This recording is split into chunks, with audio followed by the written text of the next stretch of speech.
Virat breaking చూస్తున్న ఉప ముఖ్యమంత్రి భట్టి విక్రమార్కతో ఉన్నత విద్యాసంస్థల సమాఖ్య జరిపిన చర్చలు సఫలమయ్యాయి.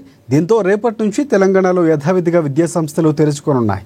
ఇవాళ కాలేజీ యాజమాన్యాలతో డిప్యూటీ సీఎం భట్టి విక్రమార్క చర్చించి ఒప్పించారు.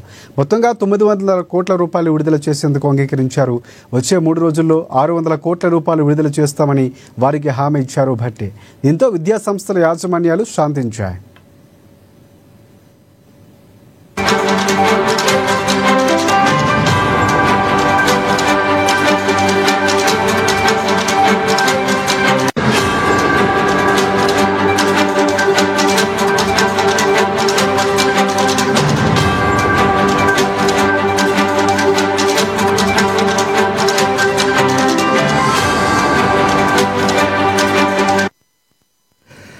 రైట్. ఉప ముఖ్యమంత్రి భట్టి విక్రమార్కతో ఉన్నత విద్యాసంస్థల సమాఖ్య జరిపిన చర్చలు సఫలమయ్యాయి. దీంతో రేపటి నుంచి తెలంగాణలో యథావిధిగా విద్యాసంస్థలు తెరుచుకోనున్నాయి. ఇవాళ కాలేజీ యాజమాన్యాలతో డిప్యూటీ సీఎం భట్టి విక్రమార్క చర్చించి ఒప్పించారు.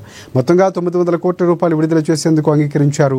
వచ్చే 3 రోజుల్లో 600 కోట్ల రూపాయలు విడుదల చేస్తామని వారికి హామీ ఇచ్చారు. దీంతో విద్యాసంస్థల యాజమాన్యాలు శాంతించాయి.